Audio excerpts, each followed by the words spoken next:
Muy buenos días todavía a todos y todas, estimados colegas.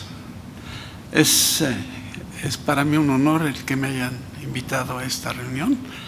Y quisiera, antes de hablar de corazón, leer algo que creo me permitirá concretar lo que quiero decir. Buenos días, estimados colegas, señoras y señores.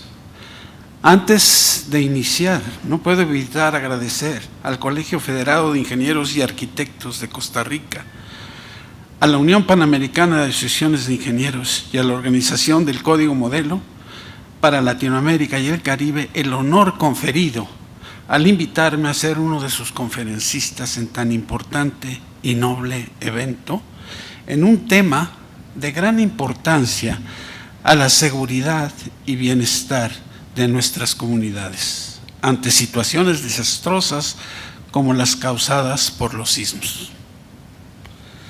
Mi ponencia es resultado del trabajo de mi grupo de investigación, formado por investigadores y estudiantes de México, Guatemala, Italia, España, Alemania y China. En ella presentaré las nuevas tendencias y estrategias para la evaluación y el diseño sísmico basado en desempeño, particularmente desplazamientos y control de daño en estructuras de concreto reforzado, pero pueden ser extrapoladas a estructuras de otros materiales, con el objetivo último de su resiliencia ante demandas sísmicas de origen diferente, enfatizando las de subducción en campo lejano, como las que normalmente tenemos en México, muy frecuentemente, y las corticales en el campo cercano y su correspondiente impacto sobre las comunidades involucradas. Pensemos en Venezuela, en la desgracia que vive nuestra hispanidad. Describiré algunos avances recientes en los procedimientos para incluir de manera realista el desempeño y la resiliencia como metas de nuestras acciones de evaluación y rehabilitación de estructuras existentes vulnerables a sismo y el diseño sísmico de estructuras futuras. Discutiré cómo el proceso de investigación seguido por mi grupo en el desarrollo de estos procedimientos hace evidente que las edificaciones no son solo una de las componentes de infraestructura que en su evaluación y diseño debe involucrar la resiliencia ante sismos, que finalmente garantice la de nuestras comunidades. Evidencia que nos han permitido investigar, con el apoyo del gobierno y de nuestra universidad, la resiliencia de líneas vitales, como son las redes de agua, de edificaciones críticas, como son las escuelas y los hospitales, y de estructuras en general. Finalmente, daré unas reflexiones de que nuestro trabajo es para la gente, no es para la infraestructura. Nuestro trabajo es para la gente. Habiendo dicho esto, entramos en materia. Muchas gracias.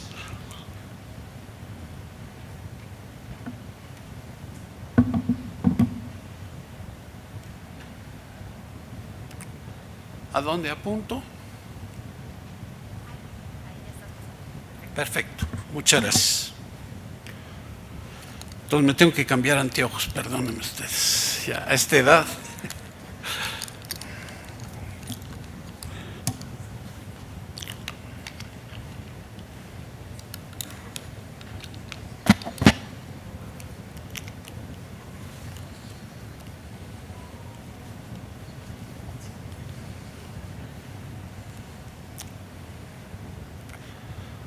Bueno, el tema de mi presentación tiene mucho que ver con la región.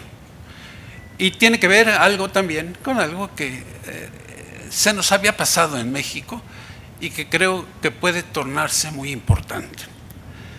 que es hablar de qué es lo que no estamos haciendo con la amenaza sísmica cuando ésta proviene de fuentes cercanas y en sitios cercanos a esas fuentes. Y cómo esto impacta el diseño resiliente. ¿Sí? Como que sabemos hacer algo, pero no esto. Lo queremos sí, pero ¿cómo? ¿Cómo lo vamos a hacer?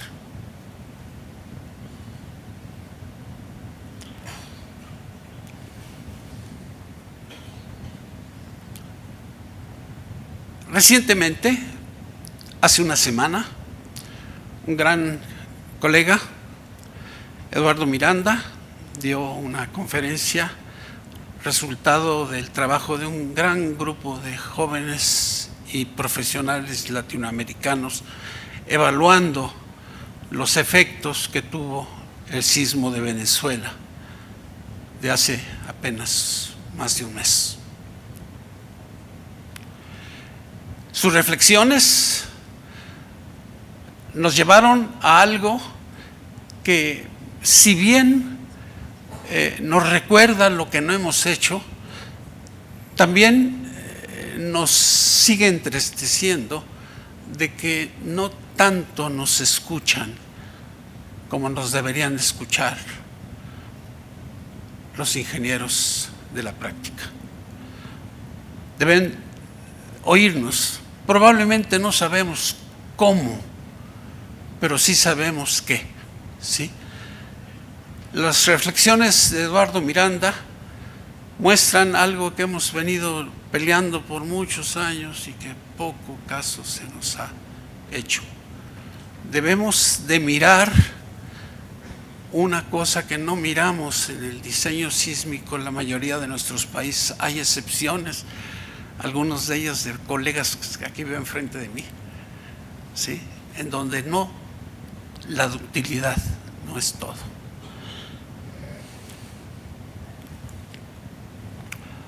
Bueno, ¿de dónde aprendemos eso? Bueno, quisiera refrasear y presentar a ustedes algo que viene de un libro maravilloso que escribe uno de nuestros colegas, Michael Bruno. ¿Por qué hacemos investigación sísmica? ¿Por qué hacemos lo que hacemos? Lo hacemos por los desastres. Los desastres son una bendición. Lo que hacemos, lo hacemos porque estamos viendo lo que pasa con los desastres. Recordemos, por dar unos ejemplos, lo que pasó en México en 1985, en China, en Nueva Zelanda, en Turquía, en Venezuela, o que pueda pasar en los Estados Unidos. ¿Sí?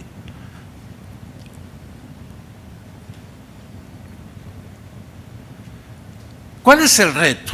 El reto en donde necesitamos el apoyo de ustedes, ingenieros que están responsabilizados por el diseño de estas piezas de infraestructura. Ese es el poder usar métodos que sean realistas, que los podamos hacer, no los métodos del escritorio y la computadora del doctor Miranda o de un servidor, sino métodos que puedan entender. Para eso tenemos que mirar, por ejemplo, que esa regla que nos ha permitido estudiar las estructuras puede seguir siendo válida para estructuras ante sismos de características diferentes. ¿Serán las mismas reglas? No estamos seguros, creemos que no.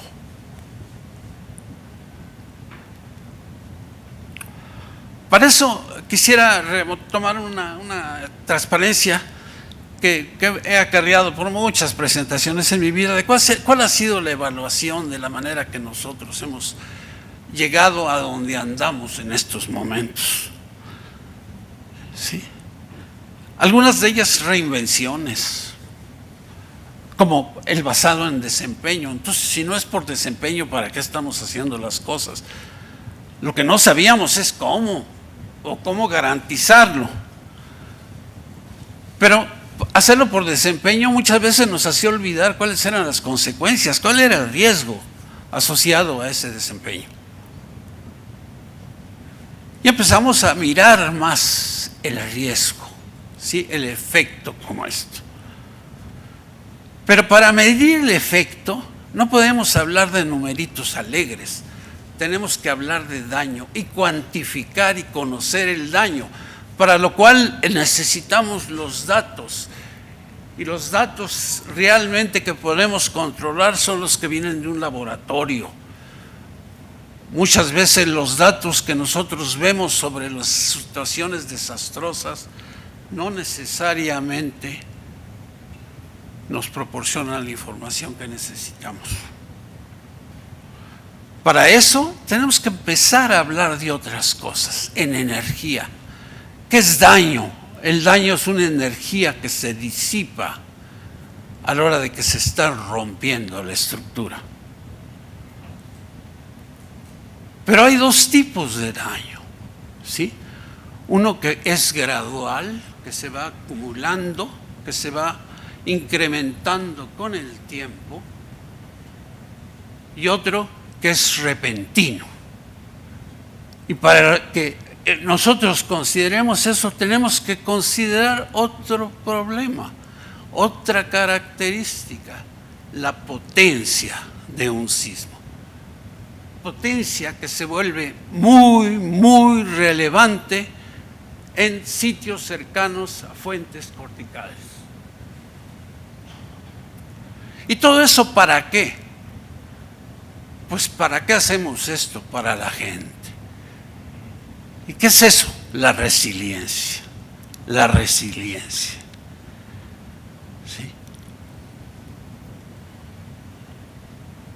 Voy a ir rápido sobre estas cosas que pueden ser aburridas para quien no está metido en estas cuestiones, pero ¿qué es eso de diseñar para un reglamento? Pues nosotros para diseñar una estructura necesitamos medir esto y el impacto sobre la gente.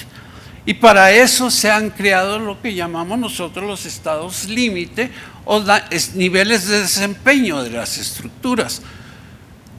No queremos que una estructura, cada vez que haya un temblorcito, se dañe. Y si esos son frecuentes, aunque no tan temblorcitos, entonces que esas estructuras tengan un daño controlado y pequeño. Y así vamos a lo importante que es y que se ha mencionado aquí anteriormente, la protección de vidas. Debemos de proteger las vidas, ¿sí?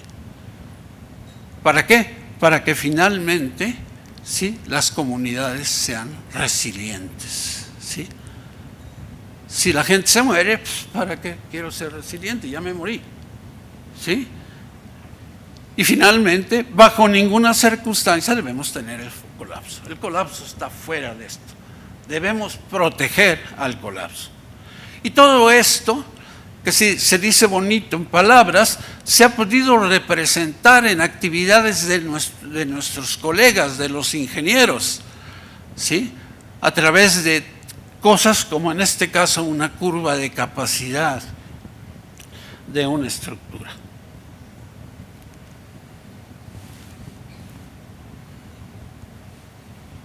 El problema que surge de todo esto es que, y sigue siendo un reto, es que no podemos satisfacer todos esos estados límite.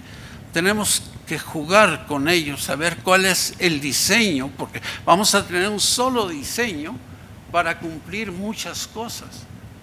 Y eso no es sencillo, ¿sí? Entonces tenemos que buscar esa opción. Ese es un pendiente que tenemos todavía mucho en nuestro trabajo de investigación, de cómo cumplir lo más que podemos con todo. Me voy a saltar algunas cosas que salen fuera del interés, creo, de la audiencia que tenemos aquí. Para ese diseño basado en desempeño, a través de un buen número de años, perdón, no presumir, sino alertarlos, me he dedicado a estos 57 años. Llegar a métodos que podemos aplicar para lograr ese objetivo sin necesidad de moverles el tapete a nuestros ingenieros y decirles, no, ahora van a hacerlo de esta manera. No, tenemos que usar las cosas que ya están usando, pero de una manera un tanto cuanto ordenada y de una manera un tanto cuanto diferente. ¿No me podría conseguir un agua, por favor? Sí, muchas gracias. Ya se me acabó la gasolina, ahora sí.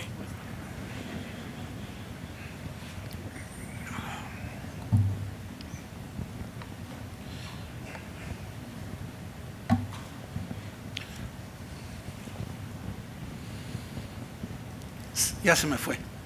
Perdón.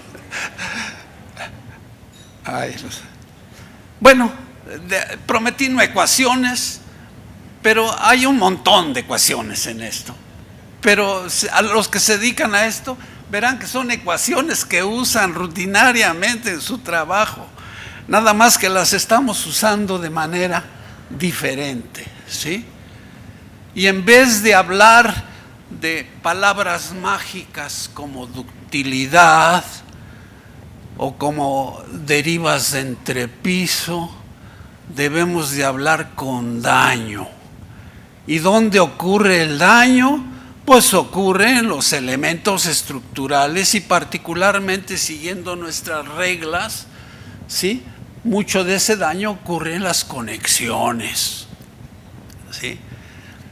Y son cosas que usamos y que ordenadas de distinta manera nos permiten llegar a encontrar métodos de diseño en donde ahora arrancamos de un daño local, ¿sí?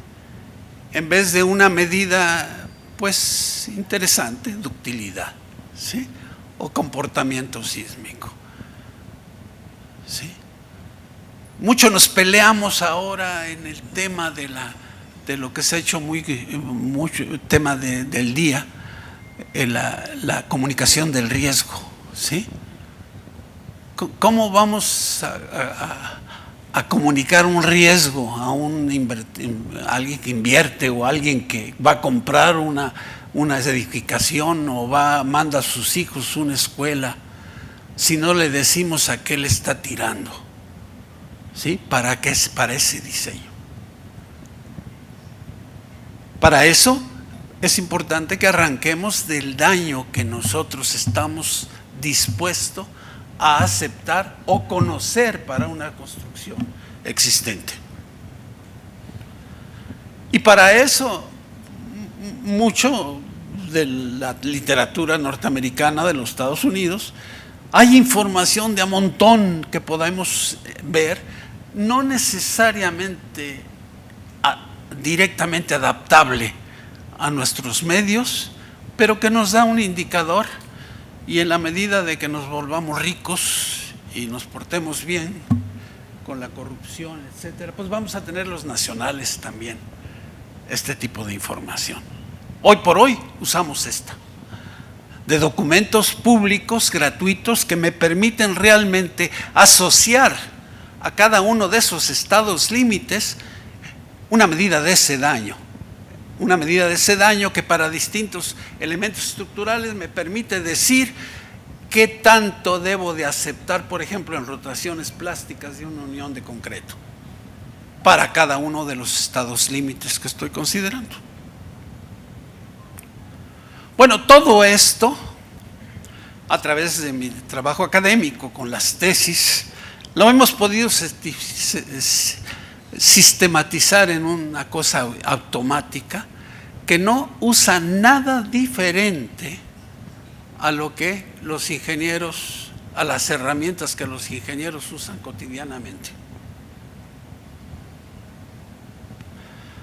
Les doy algunos ejemplos. Por ejemplo, aquí diseñamos por simpleza y por claridad. dos marcos diferentes, con un número un tanto cuanto diferente en el número de niveles, sometido no a un sismo, no a un espectro. Eso nunca va a volver a ocurrir, sino a una familia muy grande de sismos, ¿sí? Y tomar que esa estructura está diseñada para esa familia de sismos, aceptando que hay una variabilidad creíble en lo que podemos tener de más o de menos para esas condiciones de diseño. Lo diseñamos con eso y después lo comparamos con lo que hubiéramos querido, usando las herramientas, eso sí, las académicas de análisis no lineales y OpenSys y todas esas herramientas que cada vez se vuelven más complicadas para los ingenieros de la práctica usar, ¿sí? Pero que para los fines de investigación ha sido maravilloso.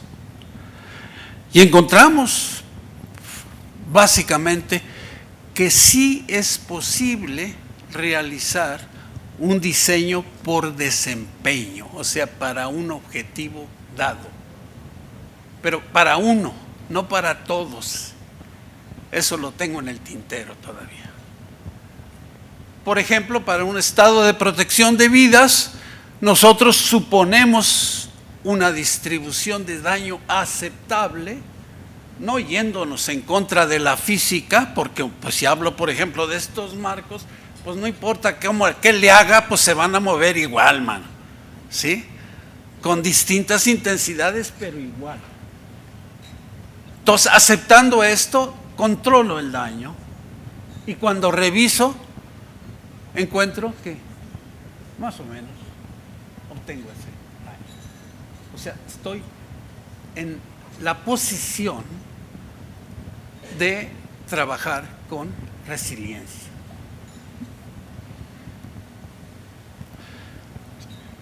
¿Qué es eso de resiliencia? Bueno, el platicar de esta diapositiva me tomaría algunas horas, porque es producto de una sesión de expertos europeos sobre resiliencia, en donde un señor que nadie sabía quién era en el extremo de la mesa de expertos estaba pintando algo. El señor estaba reflejando en esta caricatura todo lo que se estaba concluyendo sobre ese punto que era la resiliencia. Siendo yo el árbitro. No, perdón. Ahora sí, perdón. Siendo yo el árbitro de ese megaproyecto, digo, suena grosero, les voy a contar. Es un proyecto sobre este tema, pero para todos los desastres, no nomás el sismo, 1.670 millones de euros por 3 años. Entonces, ese proyecto está terminado y yo les recomiendo inmensamente cuando puedan meterse en estas herramientas de cómputo y se metan en este lugar que se llama Riton, en donde están los documentos que surgieron de eso. No los artículos, porque son cientos, sino los informes finales de esto.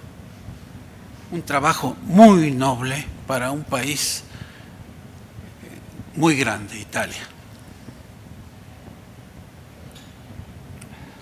¿Qué es resiliencia? Como fue para muchos de ustedes la palabra de moda, ¿sí? Todo el mundo es resiliente y todo el mundo está siendo resiliente. Y no tiene ni la menor idea qué quiere decir, particularmente en nuestra área. ¿Sí? Hablan de protección sísmica. No, eso no es resiliencia. ¿Sí? Eso es disminución de vulnerabilidad. Y hay una confusión tremenda de tiempos. Incluye muchas cosas, son muchos sectores, investigación, economía, un montonal de cosas. Y hoy por hoy yo, dedicándome a esto, confieso, apenas me estoy asomando a meter lo que se tiene que meter en esto.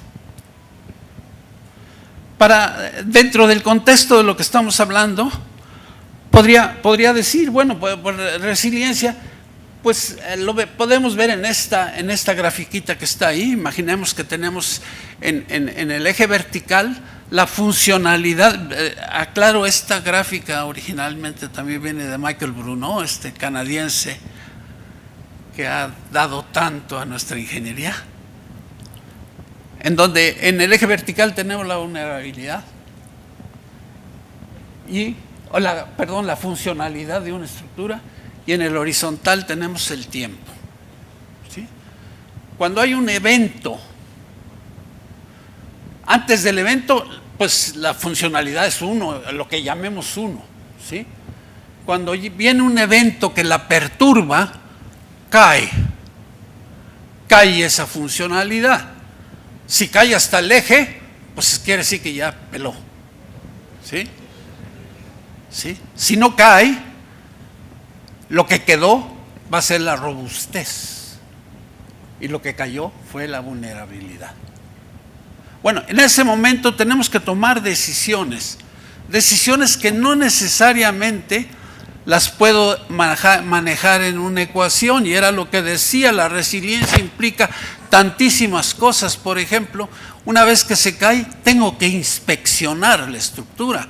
Una vez que se daña, la tengo que inspeccionar, tengo que evaluar cuál es el daño, y tengo que saber cuánto cuesta, y tengo que ir a buscar el dinero y los permisos que me permitan rehabilitar a eso. Todos esos están intangibles, están en ese proceso de recuperar esa funcionalidad. Pero como ejemplo les doy una escuela, ¿sí? Pues se dañó. ¿Cómo recupera la funcionalidad? Pues mucha gente está diciendo cuando tenga de vuelta la escuela nueva. Ah, sí, entonces ¿qué se me está olvidando? Se me está olvidando la operabilidad.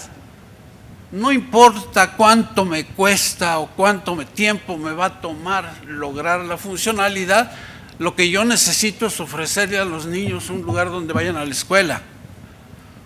Una red de agua, a mí no me importa si van a cambiar los tubos o no. A mí lo que me importa es que tenga agua. ¿Sí? Y eso se llama operabilidad.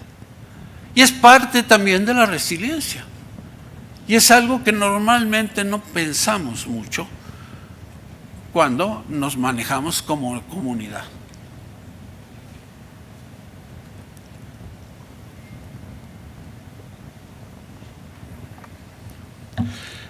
Y todo esto, todos estos nuevos términos que estamos manejando, pues nos llevan a algo que no aprendemos en la escuela, y a lo mejor ya ahora sí, ¿verdad? Pero en mi época, pues para nada de esto, ¿no? Una serie de términos como pérdida de funcionalidad, como recuperación, como áreas donde voy a, por ejemplo, un edificio, cuántos cuartos no voy a poder usar, ¿sí? Todo eso son términos que necesito involucrar en mi trabajo, ¿sí? Una vez que entendimos esto, y gracias a un gran estudiante, un gran discípulo, logramos instrumentar un procedimiento fácil de ejecutar que me permita conocer la resiliencia de una estructura que está ahí, una estructura existente. Ay, perdón, ya voy para atrás en vez de para adelante.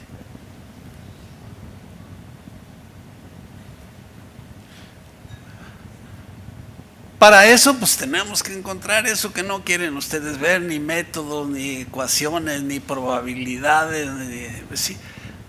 Usamos una metodología que es conocida para aquellos que nos dedicamos a esto, como una metodología pues publicada por gente brillante en los Estados Unidos, pero fundamentada en un miembro prominente de nuestra hispanidad, el doctor Luis Esteban Maraboto. Profesor, mi profesor, y un señor que sigue vigente a los 91 años, pensando y opinando, no moviéndose.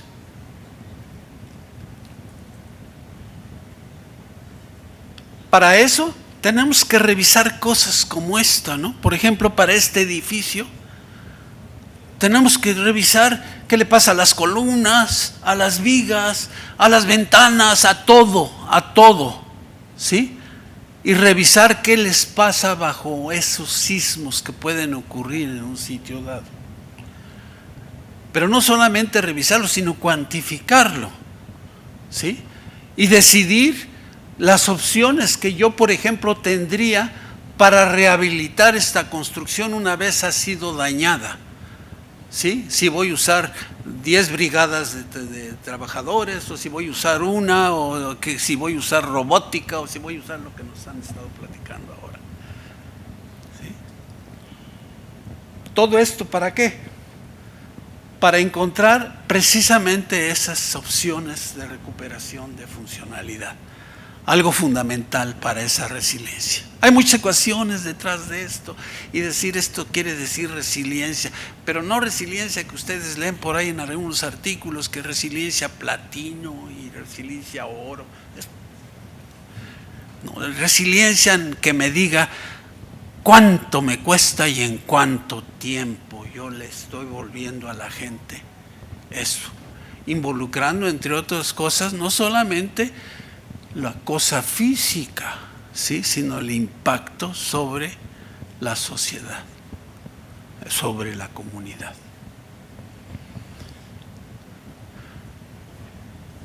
¿Cuál es la diferencia entre tener un diseño que pueda ser resiliente o un no diseño no resiliente? Para eso yo me robo una diapositiva, en el buen sentido de la palabra me robo, perdón, ¿sí?, de un instituto de investigación en los Estados Unidos, en donde nos dice qué es lo que involucra el que sea la estructura no resiliente, ¿sí? ¿Sí? Ay, perdón.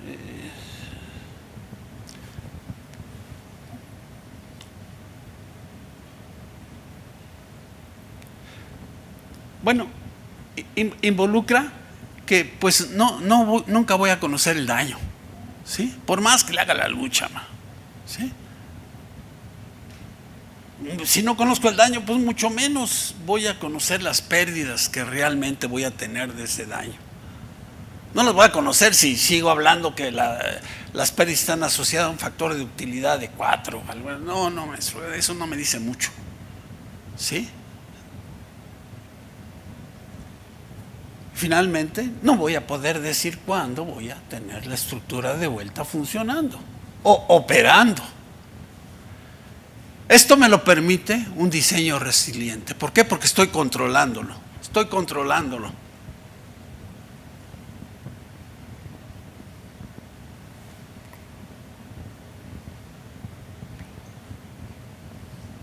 De vuelta, pues tenemos una sistematización de eso, ¿no?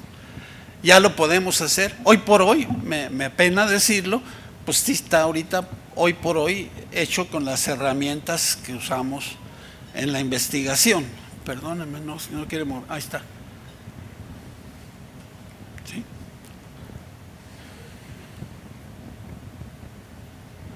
Como que ya se cansó el aparatito ¿verdad?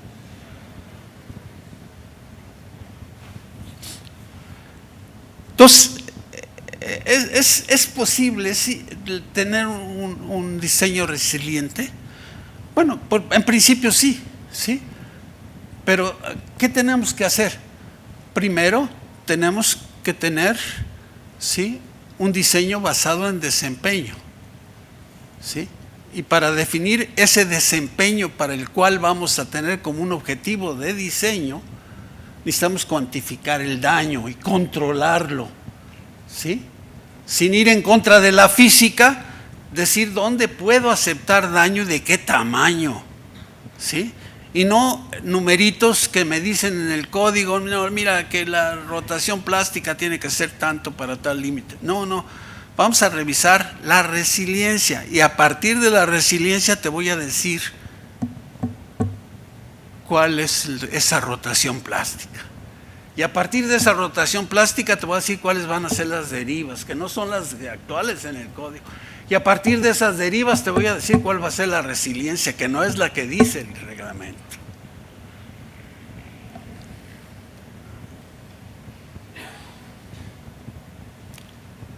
Y esto lo tenemos que evaluar. Por ejemplo, tenemos ya un método, lo teníamos que evaluar, entonces tomamos muchos marcos con daño en distintos niveles y esto.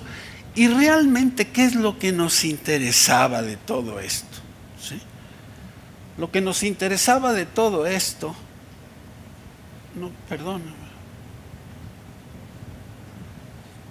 era nuevamente cuantificar el daño, ¿sí? Para distintas opciones de intensidad de ese daño. ¿Sí? Entonces decir, voy a usar el que dice el reglamento, cuánto me cuesta, qué resiliencia tengo. Pues lo voy a usar más grande, lo voy a usar más pequeño, y empezamos a jugar con estos numeritos, a ver qué le pasaba a estos. Y empezamos a encontrar ya algunas cosas interesantes, ¿sí? Por ejemplo, tengo que voltearme para verlo en grandote porque si no, no veo. ¿Sí? En estas gráficas, para diferentes intensidades, hablo de rotaciones plásticas, por ejemplo, daño en las estructuras, eso sí lo puedo ver en un laboratorio. La energía que disipo entre la que entra al sistema contra la medida de rotación plástica. Y lo hacíamos para todo esto, para encontrar de este universo de cosas, encontrar cómo le va con todo esto, cómo se relacionan estos parámetros con las rotaciones plásticas. ¿Sí? Para después tomar esas rotaciones plásticas y empezar a calcular costos. Entonces, permítame, ahora voy al otro. ¿Sí? Y hablar ahora sí de un índice que va de 0 a 1, ya no platino o gol, es decir, de 0 a 1, lo que quiere decir, los que decimos que hablamos bien el castellano, es índice, ¿verdad?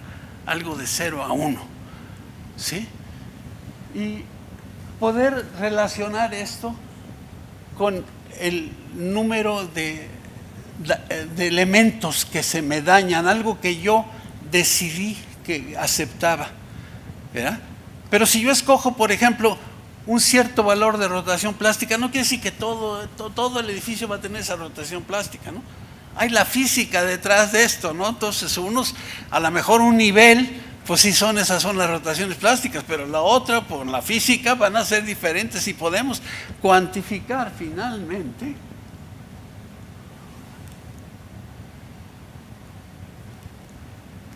o ya no quiere.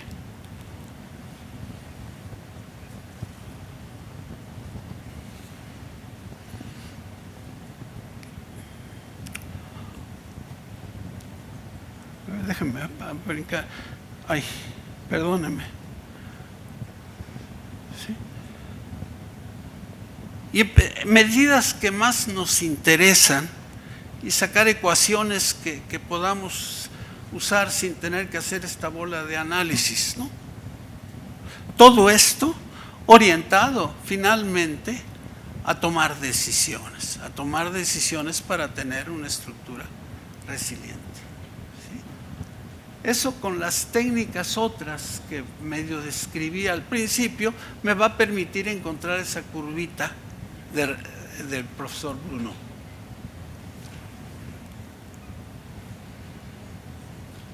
¿Será esta la única opción que queremos? No, esto no necesariamente. Habrá casos como la construcción crítica. Hablemos de una escuela, ¿sí? En donde a la hora que yo la diseño para una resiliencia en particular. Sí. Eso nomás serviría para ese tipo de estructuras, ¿sí? Nosotros hemos hecho ese ejercicio y hemos podido encontrar las demandas de diseño para esa estructura en particular, para ese tipo de estructuras. No lo podríamos hacer para las estructuras que hay en una gran ciudad, indudablemente. Para las estructuras que hay en una gran ciudad tenemos que irnos de la otra manera. Pero de esto podemos ya definir en un código, en un reglamento de construcción, que para estructuras de tal tipo y de tales características, las demandas de diseño deben de ser esto. Es un proceso que llevamos y que apunta con muy buenos resultados a que tengamos éxito en el futuro. Bueno, de todo esto, dicen, bueno, este señor iba a hablar de sismos de campo cercano. Pues sí, lo que pasa es que voy a hablar de sismos de campo cercano para ver cómo le vamos a hacer para diseñarlos, ¿sí? ¿Y cuál fue la motivación de esto? ¿Cuál fue la motivación de esto? Bueno, fueron dos cosas. Una fue que de repente en México, algo que siempre decimos que nunca habían pasado, pero ha pasado muchas veces, tuvimos un enjambre de sismos pequeños con fuentes cercanas dentro del Valle de la Ciudad de México. Y que particularmente uno de magnitud 3.5 tuvo las aceleraciones más altas registradas en el país. Un sismo de 3.5. Estudios de los sismólogos y algunos de mis colegas como Mario Ordaz, Sri Krishna Singh, ¿sí?, encuentran que es posible que nosotros tengamos un sismo de 5.5 más o menos de magnitud, un sismo local. Imagínense si en uno de 3.5 nos fue con esas aceleraciones, ¿cómo nos irá con uno de 5.5? Pero no conocíamos nada, teníamos hipótesis de cuáles eran las cosas, las fuentes. ¿Será cierto que podemos tener uno de 5.5? Bueno, en eso ya tuvimos una gran inversión. Acabamos de comprar unos aparatos que nos van a permitir, mediante golpes, detectar la falla esa cortical y mapearla para saber cómo nos va a ir, ¿sí? Porque eso sí, la magnitud va a depender del tamaño de la falla, ¿sí? ¿Cuáles son las diferencias de esto? Bueno, en esta diapositiva, perdón, no hablé del otro, la otra motivación. La otra motivación fue una comparativa que hicimos entre el sismo de El Salvador y el sismo de Chile, ¿sí?, que tuvieron coordenadas espectrales muy parecidas, pero que el daño fue bien diferente. ¿Para qué se debió eso? Entonces nos entró la tentación de revisar por qué había pasado eso. Y nos lleva a ver en qué cambian los tipos de sismos, ¿sí? Si nosotros hablamos de los sismos de subducción, estos que se generan en las placas oceánicas, etcétera, etcétera, y que llegando a los centros de población hay una propagación de grandes distancias, o si hablamos de sismos que son de estos de subducción, que son de alta profundidad, son muy profundos, o si hablamos de los sismos corticales, estos sismos de fallas un tanto cuanto más pequeñas, pero que están cercanas a los centros de población en donde están las construcciones. Y encontramos una grafiquita por ahí que ustedes pueden ver en este dibujito, ¿sí? Y ciertamente los sismos son completamente diferentes. Pero si nosotros ya tenemos un método de diseño sísmico, ¿Cuál es el problema?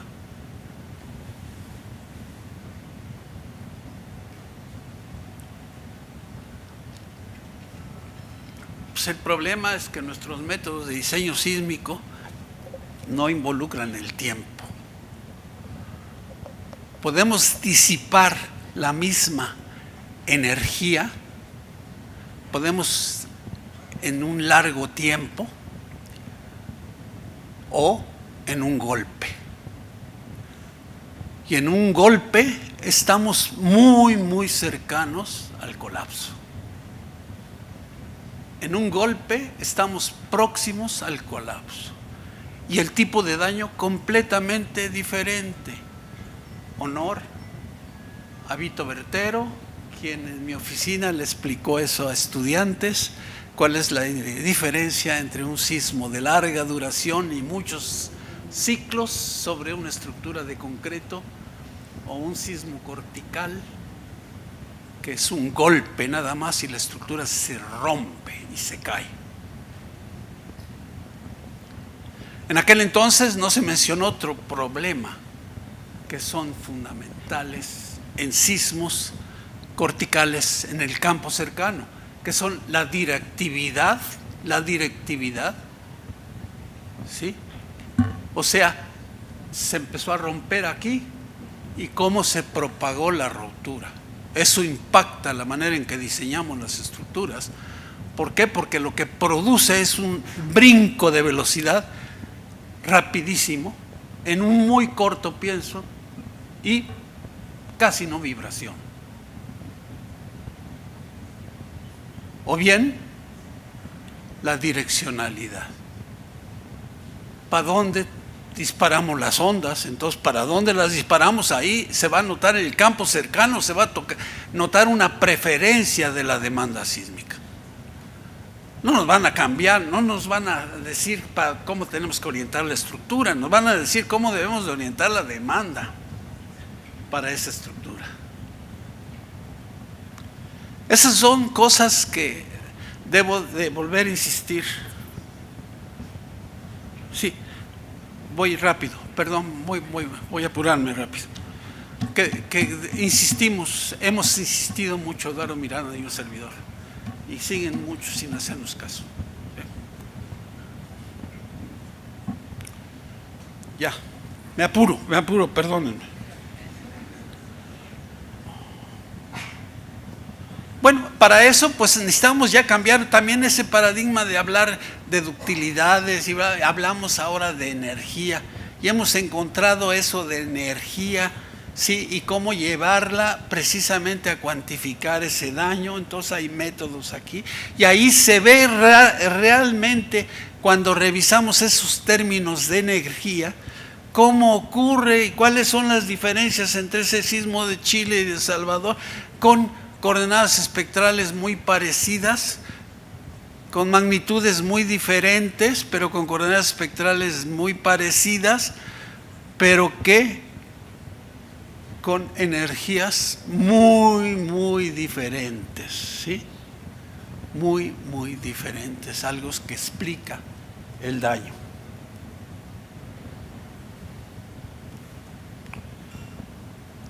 Pues voy a obviar este tipo de cosas.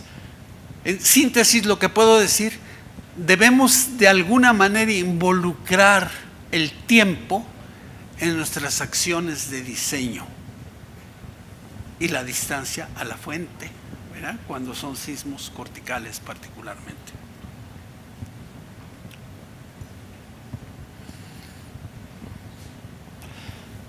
Voy a tener que brincar esto, perdónenme, para obviar lo más importante, ¿sí?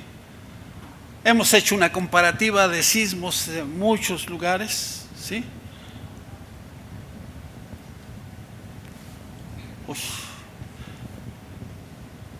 Permítanme, voy a saltar esto y les comparto a los que les interese la presentación y los artículos que han resultado de esto también. Hemos hecho un caso de estudio con mi colega discípulo de la ciudad de Guatemala, Rolando Torres. Hemos hecho el estudio de una construcción particular, ¿sí? y hemos de alguna manera validado estos conceptos con un caso real. ¿Sí? ¡Ay, Dios mío! Con dos sismos, ¿verdad? Dos sismos, unos que causaron daño y otros que no causaron daño. ¿Sí? Y hemos evaluado esas condiciones y hemos llegado a la misma conclusión. Lo que ha impactado esto es la potencia diferente. La potencia diferente. Y cuando hablamos de la potencia diferente, estamos hablando de otros métodos de diseño. ¿Sí? Yo ya no necesito usar estos espectros de respuesta y eso. ¿Sí? La carga es un impacto. ¿Sí? Y eso lo vemos, por ejemplo, en estas cosas que pasaron en Venezuela, ¿sí? Donde hay estructuras dobladas, ¿sí? Hay estructuras que se cayeron preferencialmente en una dirección, ¿sí? Hay estructuras que de plano, ¡pum!, se cayeron, ¿sí? No se fueron dañando hasta que se cayeron, simplemente se cayeron. Y vean en la gente, cuando la gente le pega el primer temblor, se sale corriendo, cuando le pega el segundo lo bota al suelo. Si eso para mí me mataría. En la Ciudad de México tenemos valses, en la Ciudad de México. ¿Sí? Ahí nos movemos así, miren. Pero así nunca. Y esos son por los sismos corticales.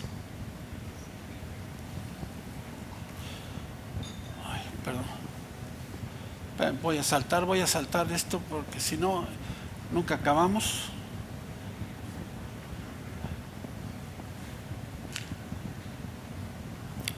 Y ahí le pongo un número de conclusiones, ¿sí?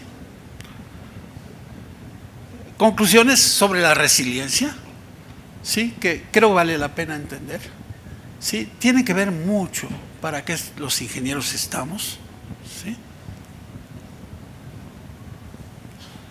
Y conclusiones sobre los sismos corticales, que también pues son bastantes y que valdría la pena que analizasen con mayor detalle.